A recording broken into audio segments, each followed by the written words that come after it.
আমাদের তাহের ভাই জানতো না জীবনের বরফটা গলে শেষ হয়ে গেছে, জানতো না যে আগামী জুমা আমি পড়তে পারবো না, এটা ভুলেও তার মাথায় আসে নাই। আমরাও জানি না আগামী জুমা আমরা পড়তে পারবো কিনা, আমরাও জানি না আগামী জুমা আমরা পড়তে পারবো কিনা।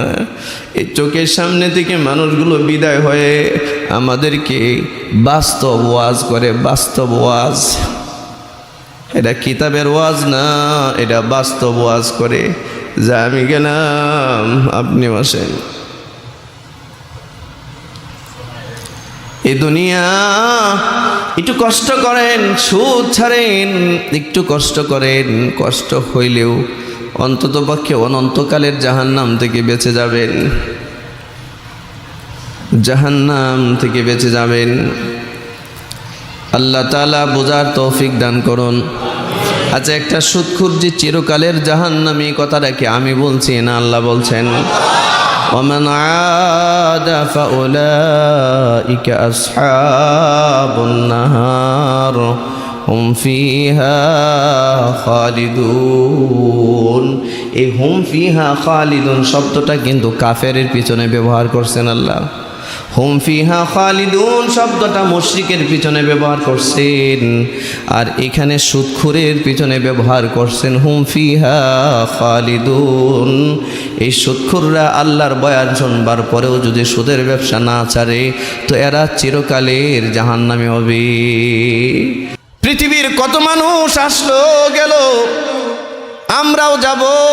আল্লাহরে কেউ মানুক আর না মানুক, আল্লাহ বলেন বান্দারে এটা আমার শেষ কথা। আমরা যেমন আমাদের সন্তানগুলোরে কতভাবে শাসন করে বলি এটা করো না, ওইটা করো না, ওইটা করো না, এইটা করো, এইটা খাও, ওইটা খাও না, এই পথে যাও, ওই পথে যাও না, কত আদেশ নিষেধ করি। শেষবারের মতো একটা কথা বলে দিই যে বাবা এটা কিন্তু আমার শেষ কথা, এই কথাটা খুব খেয়াল কইরো। বলি না আমরা, বলি না বাবা এই কথাটা কিন্তু শেষ কথা।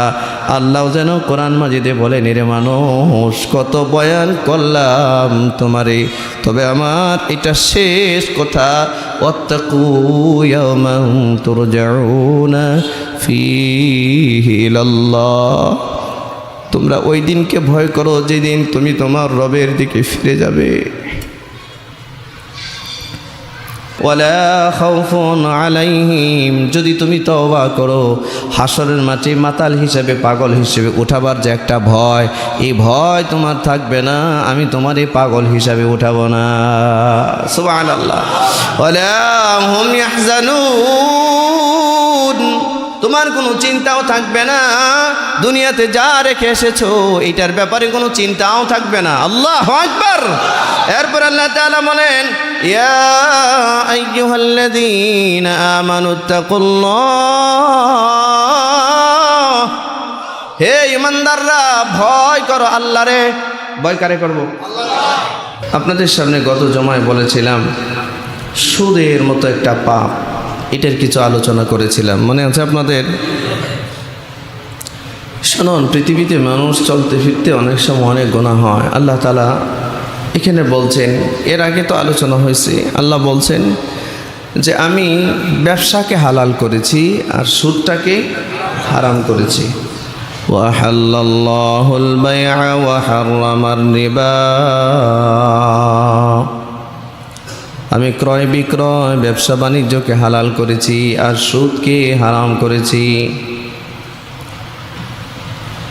সুদখোর আল্লাহর সাথে যুদ্ধ করার ঘোষণা করে যে আল্লাহর সাথে যুদ্ধ করে সে আমার আপন হতে পারে না। ঠিক না? জোরে বলেন। যে আল্লাহর আপন হয় সেও আমার আপন হয়, যে আল্লাহর দুশমন হয় সেও আমার দুশমন হয়। মান আহাব্বা লিল্লাহ ওয়া আবগাদা লিল্লাহ, আমি ভালোবাসবো তো আল্লাহর জন্য ভালোবাসবো, কারোর সাথে শত্রুতা পোষণ করব তো এটা আল্লাহর জন্যই করব, আমার ব্যক্তিগত কারণে নয়। আল্লাহ রাব্বুল আলামিন একটা সুদখোরের ব্যাপারে কঠোরতা অবলম্বন করেছেন। এই আয়াতগুলোর মধ্যে দৃঢ়ভাবে আল্লাহ তাআলা বলেছেন শোনেন, একটা মানুষ নামাজ না পড়লে চিরকালের জাহান্নামী হয় না। একটা মানুষ রোজা না রাখলে চিরকালের জাহান্নামী হয় না। একটা মানুষ হজ না করলে চিরকালের জাহান্নামী হয় না। কিন্তু একটা মুসলমান জেনে বুঝে যদি সুদের উপরে লিপ্ত থাকে আর তওবা ছাড়া মরে যায়, এই লোকটা চিরকালের জাহান্নামী হয়ে যায়। চিরকালের জাহান্নামী কথার ওজন বোঝার চেষ্টা করবে। তিন প্রকারের মানুষ চিরকালের জাহান্নামী হয়। এক নাম্বার কাফের। এক নাম্বার কি? এই জোরে বলেন, সবাই বলেন। এক নাম্বার কাফের। কাফের মানে কি? কাফের কাকে বলে? কাফের হচ্ছে যে আল্লাহকে স্বীকার করে না, আল্লাহকে মানে না, আল্লাহর অস্তিত্ব বিশ্বাস করে না, সে অস্বীকার করে, এই লোকটাকে কাফের বলা হয়। এই কাফের তো কাফের, কাফেরের ঠিকানা চিরকালের জাহান্নাম, ঠিক কি না? দুই নম্বরে মুশরিক। যেই লোকটা আল্লাহর সাথে শিরিক করে, অংশীদার বানায়, আল্লাহকে যেমন সিজদা করে একই সিজদা আবার পীরের সামনেও করে, আল্লাহকে যেমনে সিজদা করে একই সিজদা মাজারের সামনে করে, আল্লাহকে যেমনে সিজদা করে একই সিজদা মূর্তির সামনে করে, আল্লাহকে যেমনে করে সিজদা করে একই সিজদা নেতার সামনে করে। এই কাজগুলো করলে পরে শিরিক হয়। আর যেই লোকটা শিরিক করে সে আর মুসলমান থাকে না, সে মুশরিক হয়ে যায়। আর একটা মুশরিক চিরকালের জাহান্নাম হয়ে যায় তার আবাসস্থল, চিরকালের জাহান্নাম। আচ্ছা, কাফের আর মুশরিক এরা কি মুসলমান? কথা কি বুঝাইতে পারতেছে না? জোরে বলেন। কাফের আর মুশরিক কি মুসলমান? এগুলো এমনিই নন মুসলিম, এরা এমনিই জাহান্নামী। আর মুসলমানদের ভিতরে সুদখোর ঈমান আছে, নামাজ আছে, রোজা আছে, হজ আছে, যাকাত আছে, সব আছে, কিন্তু সুদের বিজনেসের উপরে অবিচল থেকে সে মরে গেছে। আল্লাহ বলেন এই লোকটা চিরকালের জাহান্নামে যাবে। চিরকালের জাহান্নামে। মুসলমানদের ভিতর থেকে এক শ্রেণীর মানুষ চিরকালের জাহান্নামে যায়, এটা হচ্ছে সুদখোর। আল্লাহ রাব্বুল আলামিন বলেন, ফামান জাআহু মাউইযাতুম মির রাব্বি। আল্লাহ তাআলা বলেন, আরে ব্যবসারে আমি হালাল করলাম, সুদকে হারাম করলাম, এরপরে তোমরা যারা মানো না, আমি আল্লাহ তোমাদেরকে ওয়াজ করতেছি। ফামান জাআহু মাউইযাতুম মির রাব্বিহি, তোমাদের রবের পক্ষ থেকে তোমাদের প্রতি ওয়াজ, তোমাদের প্রতি বয়ান, তোমাদের প্রতি নাসিহা। যা সুদ খেয়েছো 50 বছর যাবৎ, 60 বছর যাবৎ, 70 বছর যাবৎ, 20 বছর যাবৎ, ফান্তাহা, থামিয়ে দাও, থামিয়ে দাও, আর একটা মুহূর্ত সামনে আগাও না। স্টপ করো তোমার সুদের বিজনেস, জায়গায় বন্ধ করো। জানি না গত জুমায় আপনাদের সামনে বলেছি কিনা যে রিবা 2 প্রকার, বলছিলাম। কয় প্রকার? এই কথা বলেন, কথা বলেন। এটা হাত উঠান, হাত উঠান, দেখান, দেখান। সুদ কয় প্রকার? 1 নম্বরে রিবায়ে ফদল, বলেন 1 নম্বরে রিবায়ে ফদল। আর 1 নম্বর হচ্ছে রিবা আন নাসিয়া। এই রিবায়ে ফদলের সম্পর্ক ব্যবসা বাণিজ্যের সাথে। ওজনে যে কম দেয়, নেওয়ার সময় বেশি নেয়, অথবা মাল সিন্ডিকেট করে, মার্কেটে কৃত্রিম সংকট তৈরি করে 30 টাকার পেঁয়াজের মূল্য 200 টাকা বিক্রি করে, এরা ব্যবসায়ী নয়, এরা 1 নম্বরে সুদখোর। 1 নম্বরে সুদখোর। আর কারেন্সির মাধ্যমে, টাকার মাধ্যমে যারা লেনদেন করে, এরা হচ্ছে রিবা আন নাসিয়ার অন্তর্ভুক্ত, এরা সুদখোর। সুদ যে দেয়, সুদ যে নেয়, সুদের যে লেনদেন করে, সাক্ষী থাকি, স্টাম্প করে, যারা জামিনদার হয়, তার সব সমান অপরাধী। 70টা গুনাহ আছে। নিম্নমানের গুনাহ হলো নিজের মার সাথে জিনা করা, নিজের মার সাথে জিনা করা। আপনারা বলুন, একটা মানুষ যদি 50 বছর নামাজ না পড়ে মার সাথে জিনার গুনাহ হবে? এ ভাই কথা বলেন, জোরে বলেন। সারা জীবনেও যদি একটা মানুষ রোজা না রাখে, তার হয় কবিরা গুনাহ হবে, কিন্তু মার সাথে জিনা করার গুনার কথা নাই। সারা জীবনেও যদি আল্লাহর নাফরমানি করে, কিন্তু মার সাথে জিনা করার মতো এত বড় মারাত্মক অপরাধ তার পিছনে লাগে না, কলঙ্ক লাগে না। কিন্তু একটা সুদখোর যখন সুদের রাস্তায় পা দেয়, তার মার সাথে জিনা করার অপরাধটা তার নামের পিছনে কলঙ্ক হয়ে যায়, ফেরেশতারা লিখে ফেলে। নবীজি হাদিসে বলেছেন, একটা টাকা সুদ যে গ্রহণ করলো অথবা যে সুদ দিল, 36 বার যেন মার সাথে জিনা করলো। কতবার? ভাবতে পারেন? আপনাদের কি ঘুমে ধরতেছে? হ্যাঁ, ভাবতে পারেন? ক্যালকুলেশন করলে শেষ হবে না।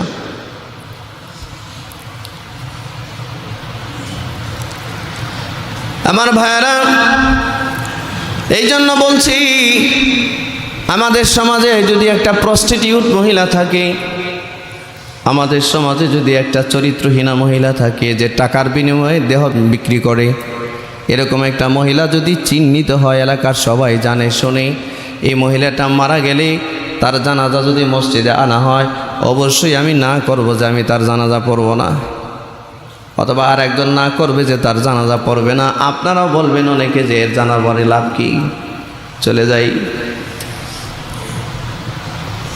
একটা মহিলার কত বছর জিনা করতে পারে?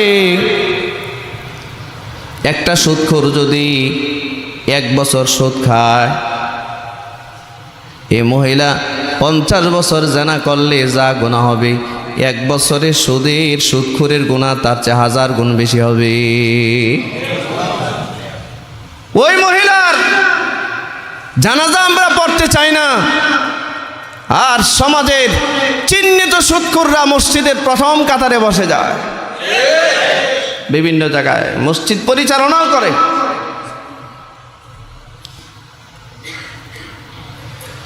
এটা বড় মারাত্মক ব্যাপার। অনেক সময় সুদখোর 10,000 টাকা মসজিদে দিলে একেবারে পিছন থেকে ডেকে এনে আমরা সামনে বসায় দিই, ঠিক না?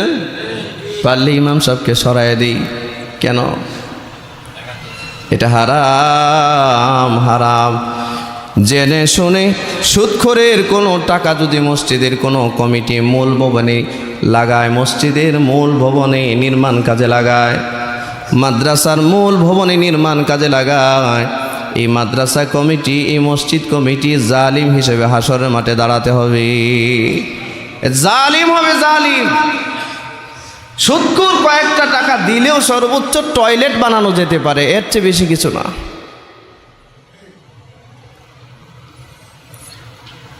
আল্লাহ আমাদেরকে হেফাজত করুক, বলুন আমিন। ও ভাই, জেনে বোঝা অনেক সময় গুনাহ হয়। এখানে আল্লাহ বলছেন, বান্দা এত বছর যা সুদ খেয়েছো তো খেয়েছো, আমি এবার ওয়াজ করছি। ফামান জাআহু মাউইযাতুম মির রাব্বিহি, আমি তোমাকে ওয়াজ করতেছি, তুমি আবার ফান্তাহা, তোমার সুদের ব্যবসা থামাও। আর আমি আল্লাহ বলছি, ফালাহু মা সালাফ, 50 বছর সুদে যা ইনকাম করছো আমি এটা বাজেয়াপ্ত করলাম না। যদি বাজেয়াপ্ত করে দিতাম, এটাও আমার কাছে রাইট ছিল, ইচ্ছা করলে আমি তোমার সুদের অর্জিত সম্পদ বাজেয়াপ্ত করে দিতে পারতাম, করি নাই। ফালাহু মা সালাফ, তোমার যা আছে এটা তোমারই। ওয়া আমরুহু ইলাল্লাহ, তোমার সব দায়িত্ব আমি আল্লাহ নিয়ে নিলাম। সুবহানাল্লাহ, সব আমি নিয়ে নিব। আমি চাই শুধু সুদ থেকে ফিরে আসো, তওবা করো, ফিরে আসো। ফান্তাহা, জায়গায় স্টপ করো। ফালাহু মা সালাফ, তোমারটা তোমারই থাকবে। ওয়া আমরুহু ইলাল্লাহ, তোমার সব দায়িত্ব আমি নিব। সুবহানাল্লাহ। 20 বছর যদি একটা সুদখোর সুদ খায়, এত তো সাধারণ সুদখোর থাকে না, এত ব্র্যান্ডিং সুদখোর হয়ে যায়। এটা তো একটা ব্র্যান্ড হয়। এ মরে গেলেও মানুষের সুদখোরই ডাকে। কথা বলেন না কেন? মরে গেলেও সুৎখোর ডাকে, তওবা করলেও সুৎখোর ডাকে, মানুষ জানে। আল্লাহ বলেন যে যাই বলে না কেন আমি আল্লাহ বলছি, আমি বলছি কি, ওয়া আমরুহু ইলাল্লাহ, তোমার সব দায়িত্ব আমার। আল্লাহু আকবার বলেন। আরে দুনিয়ার মানুষ তোমারে সুৎখোর বলল কিনা, কে তোমারে সুৎখোর বলল, কে বলল না, এটা কোনো বিষয় নয়। আমি আল্লাহ তোমার সমস্ত দায়িত্ব গ্রহণ করেছি, আমি দায়িত্ব গ্রহণ করেছি। এরপর আল্লাহ রাব্বুল আলামিন বলেন, যদি আমার এই বয়ান শুনে সুদ না ছাড়ো, ওমান আদ, যদি পুনরায় সুদের বিজনেস চালিয়ে যাও, পুনরায় যদি সুদ খাও। ভাই আপনারা দিকে খেয়াল করেন, এই যে সুদের ভয়াবহতা নিয়ে কথা বলছি, আওয়াজ যাচ্ছে না? কানে যাচ্ছে না? এরপরেও যদি সুদ থেকে না ফিরেন, আমার এই বয়ানের পরেও যারা শুনবেন পৃথিবীর যে কোনো প্রান্ত থেকে, তাদেরকে বলছি এই কথাগুলো আপনার কানে যাওয়ার পরে, বুঝবার পরেও যদি সুদ না ছাড়েন, তো আপনার ব্যাপারে আল্লাহ কি ঘোষণা করেছেন আপনি শুনুন। আল্লাহ বলছেন, ওয়ামান আদ, যারা আমার বয়ান শুনবার পরেও, অর্থাৎ আল্লাহর ওয়াজ শুনবার পরেও যারা সুদের বিজনেস চালিয়ে যাবে, আল্লাহ তাআলা বলেন, ফাউলাইকা আসহাবুন নার। ফাউলাইকা আসহাবুন নার মানে কি? আপনাদের সামনে এত বছর কি বয়ান করি, আপনারা এটার অর্থ বোঝেন না? এরাই দুজখী। হ্যাঁ বলেন, এরাই দুজখী, এরাই জাহান্নামী। ফাউলাইকা আসহাবুন নার, এরাই জাহান্নামী। কতদিনের? এরপরে আল্লাহ বলেন, হুম ফিহা খালিদুন।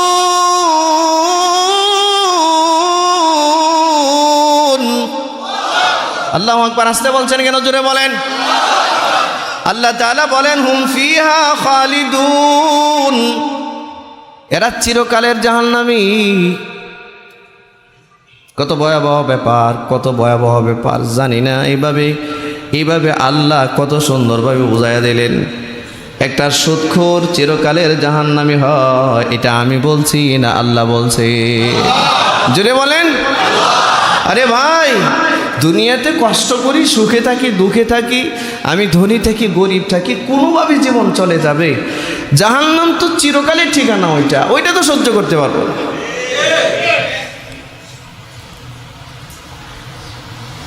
সুদটা ছেড়ে দেন, যদি একটু কষ্ট হয় কষ্ট করেন।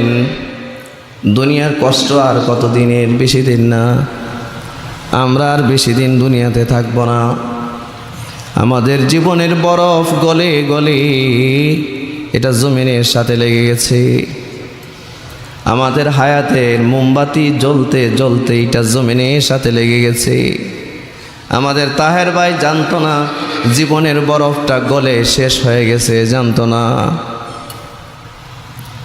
না যে আগামী জুমা আমি পড়তে পারবো না, এটা ভুলেও তার মাথায় আসে নাই। আমরাও জানি না আগামী জুমা আমরা পড়তে পারবো কিনা, আমরাও জানি না আগামী জুমা আমরা পড়তে পারবো কিনা। এই চোখের সামনে থেকে মানুষগুলো বিদায় হয়ে আমাদেরকে বাস্তব ওয়াজ করে, বাস্তব ওয়াজ। এটা কিতাবের ওয়াজ না, এটা বাস্তব ওয়াজ করে, যা আমি গেলাম আপনি বসেন। এই দুনিয়া একটু কষ্ট করেন, সুদ ছাড়েন, একটু কষ্ট করেন। কষ্ট হইলেও অন্তত পক্ষে অনন্তকালের জাহান্নাম থেকে বেঁচে যাবেন, জাহান্নাম থেকে বেঁচে যাবেন। আল্লাহ তাআলা বোঝার তৌফিক দান করুন। আচ্ছা, একটা সুদখোর যে চিরকালের জাহান্নামী, কথাটা কি আমি বলছি না আল্লাহ বলছেন? ومن عاد فأولئك أصحاب النار হুম ফিহা খালিদুন। এই হুম ফিহা খালিদুন শব্দটা কিন্তু কাফেরের পিছনে ব্যবহার করছেন আল্লাহ। হুম ফিহা খালিদুন শব্দটা মুশরিকের পিছনে ব্যবহার করছেন, আর এখানে সুদখোরের পিছনে ব্যবহার করছেন হুম ফিহা খালিদুন। এই সুদখোররা আল্লাহর বয়ান শুনবার পরেও যদি সুদের ব্যবসা না ছাড়ে তো এরা চিরকালের জাহান্নামী হবে। তওবা করেন, তওবা করেন, ফিরে আসেন। আমরা ভুল পথে হাঁটছি, ভুল পথে হাঁটছি। মানে অনেকে বলবেন হুজুর সুদের ভিতরে এমনভাবে প্রবেশ করেছি বের হতে পারতেছি না। অনেকের কথা এরকম আছে। আমি আপনাকে বলি, ও ভাই, আপনি যদি মনে করেন সামনে একটা আগুন, আগুনের মধ্যে আপনি পড়তেছেন, আপনি কি চেষ্টা করবেন না বাঁচার জন্য? চেষ্টা করবেন না? যে কোনো ওয়াইতে হোক, যে কোনোভাবেই হোক আপনি চেষ্টা করবেন আগুন থেকে আত্মরক্ষা করার জন্য। সুদ একটা জাহান্নামের আগুন, আপনি যে কোনো ওয়াইতেই হোক চেষ্টা করেন সুদ ছাড়ার জন্য। আপনি সিজদা দেন, আল্লাহরে সিজদা দেন আর বলেন, আল্লাহ সুদের ব্যবসার সাথে আর জড়িত হতে চাই না, সুদের ব্যবসা আর করতে চাই না, সুদ নিতে চাই না, সুদ দিতে চাই না, সুদের সাক্ষীও হতে চাই না, সুদখোরের সাথে চলতেও চাই না। আল্লাহ সুদভিত্তিক ব্যাংকে চাকরিও করতে চায় না, যেই সংস্থায় সুদের লেনদেন হয় সেখানেও চাকরি করতে চাই না। আমার জন্য একটা হালাল রিজিকের ব্যবস্থা করেন, দায়িত্ব আল্লাহরে দেন। 1 মাস 2 মাস 3 মাস 4 মাস দোয়া চালায় যান, দেখবেন অবশ্যই হালাল রিজিকের ব্যবস্থা আল্লাহ আপনাকে করে দিবেন। আল্লাহর ওয়াদা আছে, ওয়াদা আছে। যে মন থেকে কিছু আল্লাহর কাছে চায় আল্লাহ তাকে সেটা দেয়। অবশ্যই হালাল রিজিকের ব্যবস্থা আল্লাহ আপনাকে করবেন। হয়তো সুদের ব্যবসায়, সুদের প্রতিষ্ঠানে, সুদভিত্তিক ব্যাংকে 2 লাখ টাকা বেতন পান, টাকায় দেখেন 2 লাখ টাকার মধ্যে 2000 টাকার বরকত আপনি পান না। কারণ সুদের মধ্যে কোনো বরকত নাই, কোনো শান্তি নাই, কোনো শান্তি নাই। আল্লাহ পরের আয়াতে বলেন, ইয়ামহাকুল্লাহুর রিবা, আল্লাহ বলেন সুদ আমি মিটিয়ে দেই, সুদ আমি মুছে ফেলি, সুদকে আমি ধ্বংস করে দেই, সুদের দ্বারা অর্জিত সম্পদ আমি ধ্বংস করে দেই, সুদের দ্বারা অর্জিত বাড়িঘর আমি ধ্বংস করে দেই। এটা থেকে তুমি শান্তি পাবে না, কখনোই পাবে না। আল্লাহর কথাগুলো কি বিশ্বাস হয় আপনাদের? বিশ্বাস হয় না?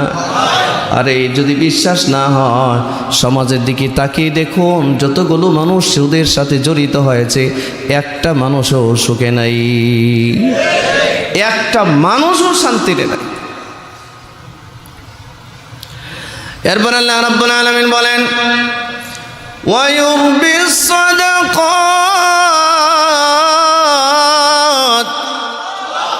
আরে আমি সুদ মুছে দেই আর সাদাকাকে আমি বাড়ায় দিই, সাদাকাকে, দান সদকাকে আমি আল্লাহ বাড়ায় দিই। নবীজি বলেছেন, আল্লাহর জন্য কেউ যদি হালাল টাকা দিয়ে কিনে একটা খেজুর আল্লাহর রাস্তায় দান করে দেয়, তামারুন ওয়াহিদ, একটা খেজুর যদি আল্লাহর রাস্তায় দান করেন, নবীজি বলেন আল্লাহ তাআলা তার কুদরতির ডান হাতে খেজুরটা গ্রহণ করেন। এভাবে কুদরতির ডান হাতে খেজুর গ্রহণ করেন। আল্লাহর হাত এত বড়, কিয়ামতের ময়দানে এই 7টা আসমান আল্লাহ তার ডান হাতের মুষ্টির ভিতরে রেখে দিবেন। এই মুষ্টির মধ্যে থাকবে 7টা জমিন আল্লাহর বাঁ হাতের মুষ্টিবদ্ধ থাকবে। এটা কিয়ামতের, এটা হাসরের মাঠ। এবার বুঝেন তো দেখি আল্লাহর হাতটা কত বড়। আল্লাহু আকবার বলেন, জবান খুলে বলেন আল্লাহু আকবার। এটা হচ্ছে আল্লাহর হাত এত বড়। এই এত বড় হাত দিয়া আল্লাহ আপনার একটা খেজুর গ্রহণ করে, খেজুর।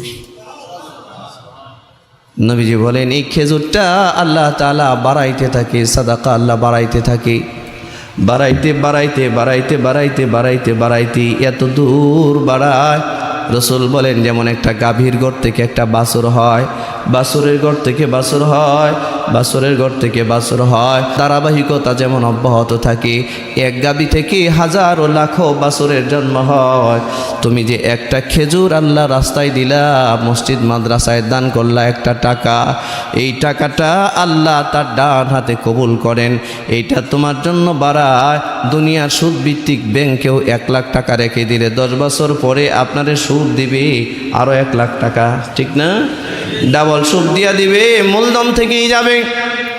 দুনিয়ার সুদীরা সুদখোররা যদি তোমারে ডাবল দিতে পারে 10 বছরে, আমি আল্লাহ তো তোমার একটা খেজুর দান করছো 2022 সালে, এটা আমি বাড়াবো কিয়ামত পর্যন্ত।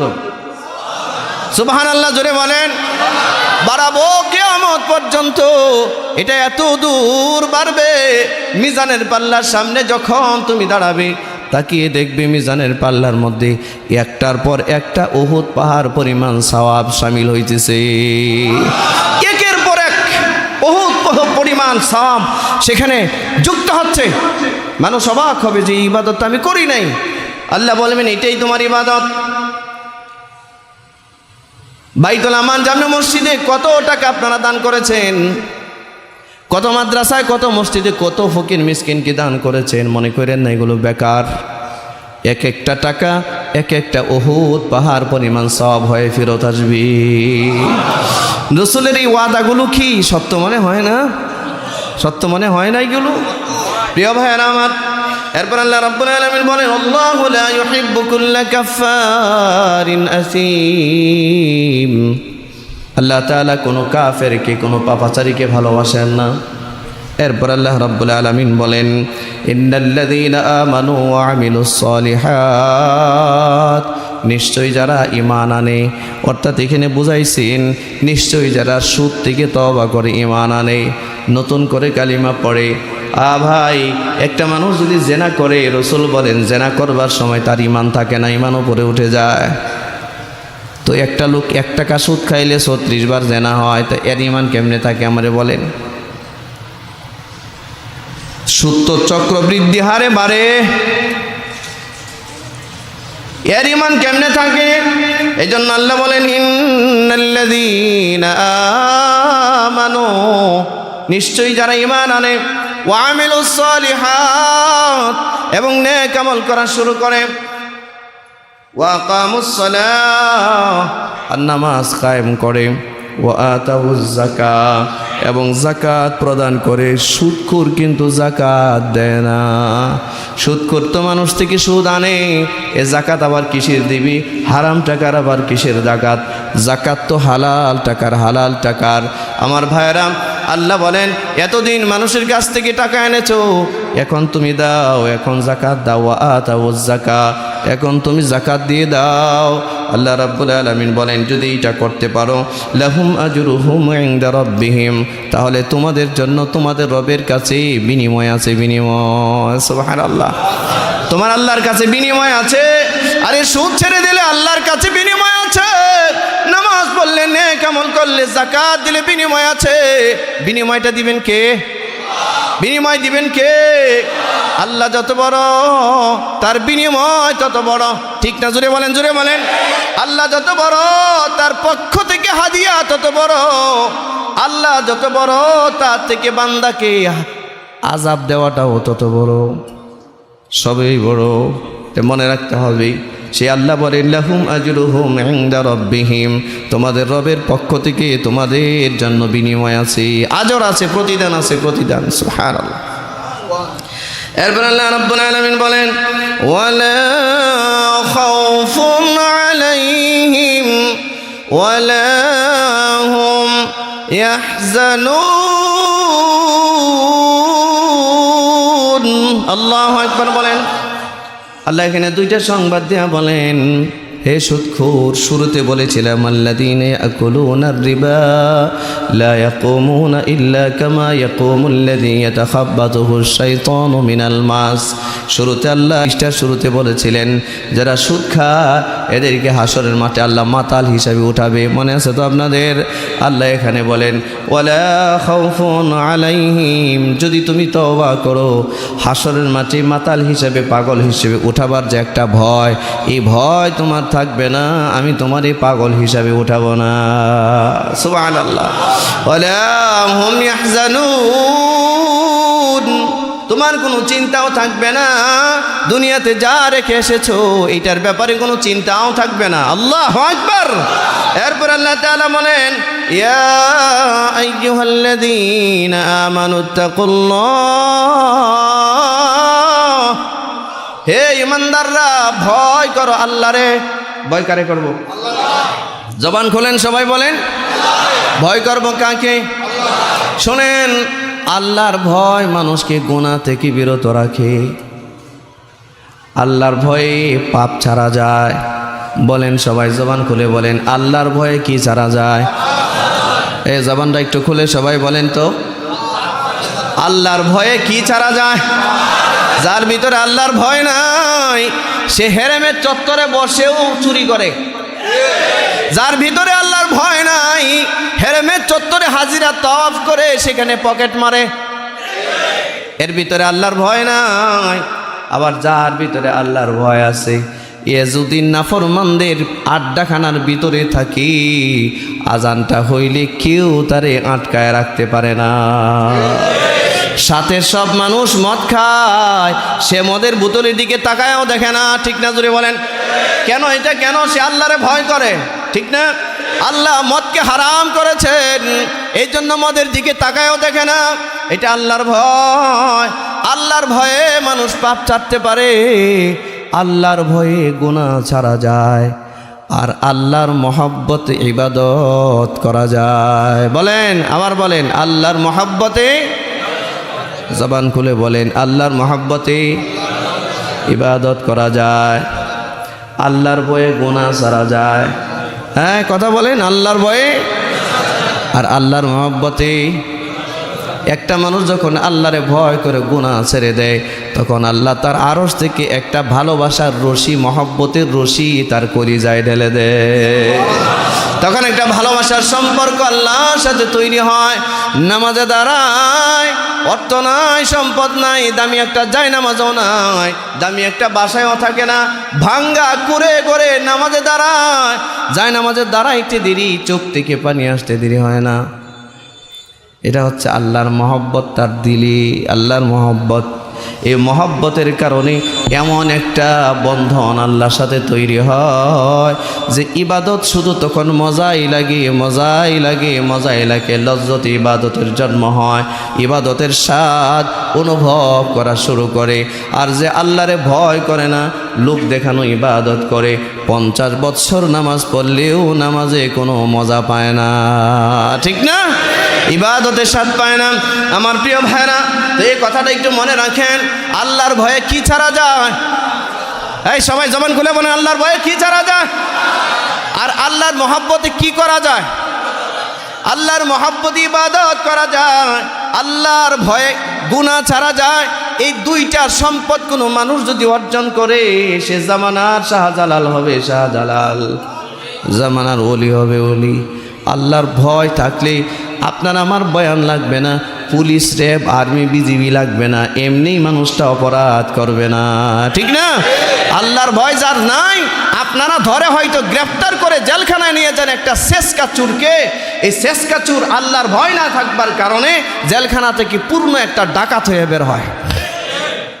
অথচ এই চোরটা যদি আল্লাহর ভয় করতো তো পুলিশে ধরা লাগতো না। ঠিক না?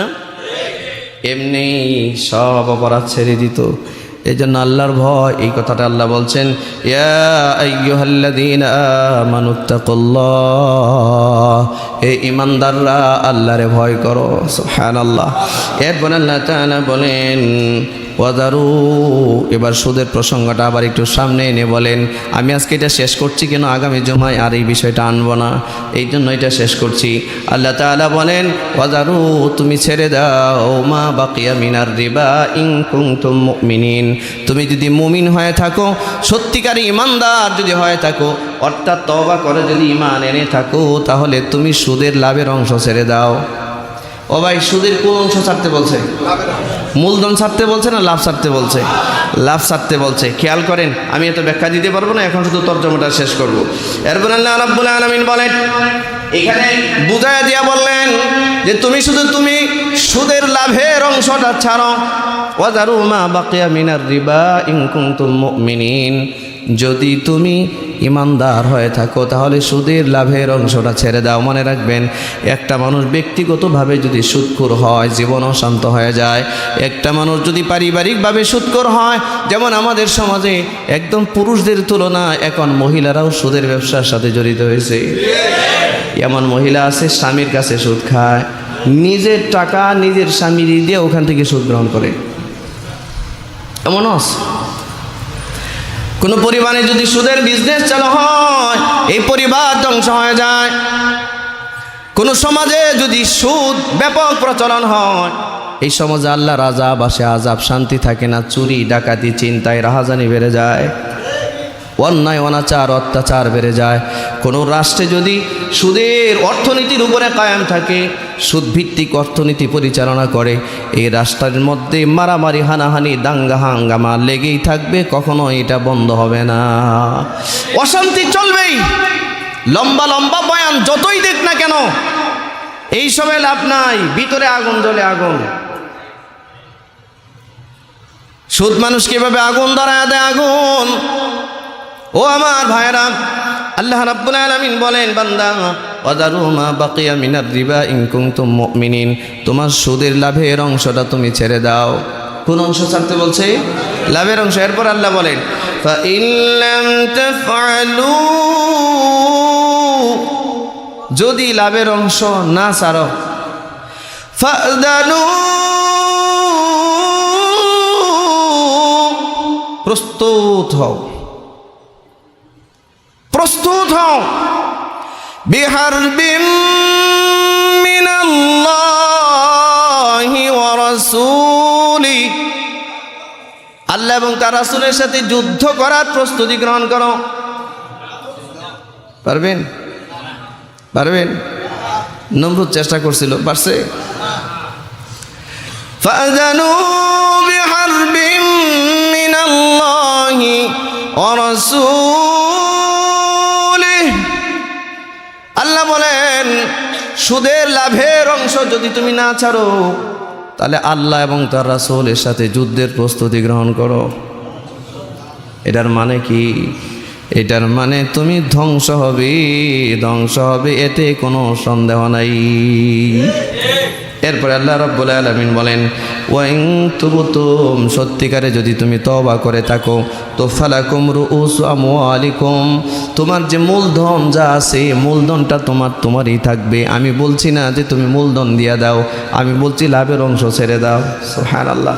এ ভাই, আল্লাহ যদি বলতো সুদখোরের স্থাবর অস্থাবর যত সম্পত্তি আছে সব বাজেয়াপ্ত, অন্যায় হইতো?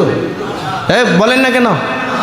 আপনারা বলেন, বাংলাদেশ একটা মানচিত্র আছে না, বাংলাদেশের সীমানা আছে না, বাংলাদেশে একটা কনস্টিটিউশন আছে না, একটা সংবিধান আছে না? সংবিধান বিরোধী কাজ যদি কেউ করে, রাষ্ট্রের বিরুদ্ধে কেউ যদি অবস্থান নিয়ে রাষ্ট্রের বিরোধী হয়, তাহলে রাষ্ট্রপক্ষ বাদী হয়ে তার বিরুদ্ধে রাষ্ট্রদ্রোহ মামলা দেয়। দেয় কি দেয় না? রাষ্ট্রদ্রোহ মামলা দিয়ে তাকে গ্রেফতার করা হয়। রাষ্ট্রদ্রোহ মামলায়, আইন ভঙ্গের মামলায়, রাষ্ট্রের বিরোধী কাজকর্মে যদি প্রমাণিত হয়, সাব্যস্ত হয় সে রাষ্ট্রবিরোধী, রাষ্ট্রদ্রোহ মামলা দিয়ে তাকে ফাঁসিতে ঝুলানো হয়। 2 নম্বরে যে কাজটা করা হয়, এই রাষ্ট্রদ্রোহী মামলায় ওই ব্যক্তির যত সম্পত্তি আছে স্থাবর অস্থাবর সমস্ত সম্পত্তি ক্রোক করে বাজেয়াপ্ত করা হয়। হয় কি হয় না? এটা কেন করলো রাষ্ট্র? করছে রাষ্ট্রের বিরুদ্ধে অবস্থান নিয়েছে, রাষ্ট্রের আইন অমান্য করেছে, এই কারণে। ঠিক কিনা জুড়ে বলেন? আচ্ছা, এই আসমান কে বানিয়েছেন? এই জমিন কে বানিয়েছেন? সুদ হারাম এই বিধান কে দিয়েছেন? ব্যবসা হালাল এই বিধান কে দিয়েছেন? মানুষগুলো কি সৃষ্টি করলেন আল্লাহ, আসমান বানানের আল্লাহ, জমিন বানানের আল্লাহ, হালাল হারামের বিধান দিলেন আল্লাহ। আর এই সুদখোর 70 বৎসর জেনেও হারামটাই করে যাচ্ছে, এই লোক কি আল্লাহর সংবিধানের বিরুদ্ধে কাজ করে নাই? তাহলে আল্লাহ যদি বলতেন যে তোর স্থাবর অস্থাবর সব সম্পত্তি বাজেয়াপ্ত, এটা অন্যায় হতো? এটা অন্যায় হতো? কিন্তু আল্লাহ দয়াশীল, আল্লাহ বলছেন না, ফালাকুম রুউসু আমওয়ালিকুম, তোমার সম্পদ যেটা এটা তোমারই থাকবে, আমি শুধু বলেছি লাভের অংশ ছেড়ে দাও। সুবহানাল্লাহ। এরপর আল্লাহ তাআলা বলেন, লা তাজলিমুনা ওয়ালা তুজলামুন, তুমি কারো উপরে জুলুম করো না, তোমার উপরে জুলুম করা হবে না। অনেক ব্যাখ্যা ছিল, বলতে পারলাম না। এর জুলুম করো না, করা হবে না অর্থ হচ্ছে যার কাছে সুদের টাকা দিয়েছেন ওই লোকটাকে হঠাৎ করে চাপ দিয়েন না যে আজকে আমার মূলধন দিয়া দাও, আমি লাভ ছেড়ে দিলাম। একটা লোকের 1 লাখ টাকা সুদ দিয়েছেন, আপনি সুদে লাগাইছেন, এটারে যদি বলেন যে সুদের লাভের টাকা ছেড়ে দিলাম, আজকে আমার মূলধন দাও, সে দিতে পারবে? সে দিতে পারবে? আল্লাহ তাআলা বলছেন না, এটা করা যাবে না। আল্লাহ রাব্বুল আলামিন বলেন, তারে চাপ দিও না, এই লোকটারে জুলুম করো না। আর মূলধন যেহেতু ফেরত চাইবা, তুমি লাভ আনবা না, ওই লোকটাও যেন তোমার টাকাটা যত দ্রুত সম্ভব ফেরত দেওয়া দেয় এটার ব্যবস্থা যেন করে, সে যেন তোমার টাকা নিয়ে টালবাহানা না করে, এটা তোমার উপরে জুলুম হবে। এরপর আল্লাহ রাব্বুল আলামিন বলেন, ওয়া ইন কানা যু উসরা, যদি যেই লোকটা সুদে টাকা নিয়েছে, গ্রহিতা, সুদ গ্রহিতা, সে যদি অসহায় হয়, লোকটা যদি নিঃস্ব হয়, বিপর্যস্ত হয়, লস করে, ক্ষতিগ্রস্ত হয়, দেউলিয়া হয়, আল্লাহ তাআলা বলেন ওয়া ইন কানা যু উসরা, যদি এইরকম উসরা হয়, দেউলিয়া হয়ে যায়, গরিব হয়ে যায়, অসহায় হয়ে যায়, ফানাজিরাতুন ইলা মাইসারা, তাহলে তোমার এই মূল টাকাটা ফেরত দেওয়া পর্যন্ত তারে অবকাশ দাও, সে যেন কষ্ট করে একটু টাইম দেওয়া হলেও তোমার মূল টাকাটা ফেরত দিতে পারে। সুবহানাল্লাহ। এরপর আল্লাহ তাআলা বলেন, ওয়া তাসাদ্দাকু খায়রুল লাকুম ইন কুনতুম তা'লামুন, এটা মূল কথা। আল্লাহ তাআলা বলেন ওয়া তাসাদ্দাকু, আর যদি তুমি মাফ করে দাও। দেখেন, এতক্ষণ আগে বলছেন সুদের লাভের অংশ ছাড়ো, এরপরে বলছেন মূলধন তোমারটা তোমারই থাকবে, এরপরে বলছেন মূলধন আনতে গেলেও ঋণ গ্রহীতা যিনি তাকে একটু সময় দিও, তার উপরে জুলুম করো না। এরপরে আল্লাহ বলছেন ওয়া আন তাসাদ্দাকু খায়রুল লাকুম, যদি তুমি ওই মূলধন এবং সুদ 50 বছর তো খাইছই, এখন আল্লাহ বলছেন মূলধন এবং সুদ দুটোটাই যদি তুমি ছেড়ে দাও, খায়রুল লাকুম, এটা তোমার জন্য কল্যাণ। ইন কুনতুম তা'লামুন, যদি তুমি তা জানতে, এটাই তোমার জন্য কল্যাণ। আর তুমি যে সুদের টাকা ছেড়েছো, এটা এমনি এমনি হবে না, এই টোটাল টাকাটা আমি সদকা হিসেবে গ্রহণ করব। সুদখোর যদি সুদের 20 লাখ টাকা মসজিদে দান করে দেয়, কয় লাখ সওয়াব হবে বলেন? সুদের হারাম 20 লাখ টাকা মসজিদে দান করে দিছে, কয় লাখ সওয়াব হবে? হবে? গুনাহ হতে পারে, ঈমানও যাইতে পারে। কারণ হারামকে কেউ যদি হালাল মনে করে আর হালালকে কেউ যদি হারাম মনে করে, তাহলে তার ঈমান যায়। কি যায়? ও আমার ভাইয়েরা, আল্লাহ বলেন তোমার সুদের টাকাটাও যদি তুমি ছেড়ে দাও, মূল টাকাটাও ছেড়ে দাও, যে দেখতেছো লোকটা দেউলিয়া হয়ে গেছে, নাই কিছু দেবার মতো কোনো ব্যবস্থা নাই, যদি ছেড়ে দাও, ওয়া আন তাসাদ্দাকু খায়রুল লাকুম ইন কুনতুম তা'লামুন, যদি তুমি জানতে, এই ছেড়ে দেওয়াটাই তোমার জন্য কল্যাণকর, আমি এটা সদকা হিসেবে গ্রহণ করব। সুবহানাল্লাহ। শেষ মেসেজ, শেষ কথা। এবার আল্লাহ বলছেন ওয়াত্তাকু ইয়াওমান তুরজাউনা ফীহি ইলাল্লাহ,